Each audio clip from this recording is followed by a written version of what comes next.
Sophia Smith, aka Fiang, dagsaan ang followers nito, sa iba't iba nitong personal account. Naging 2 million na nga ang kanyang Instagram account sa loob lang ito ng ilang araw. At umabot na sa 11 million followers ang kanyang TikTok account. Grabe ka Fiang, as in dinumog ka talaga ng taong bayan. No doubts sa pagmamahal ng mga fans sa'yo. Aside from Liza Soberano at Catherine Bernardo, si Fiang nakamit din ang 1 million and more likes sa kanyang mga post.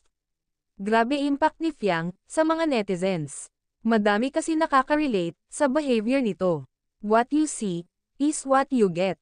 Very true, at walang kaplastikan.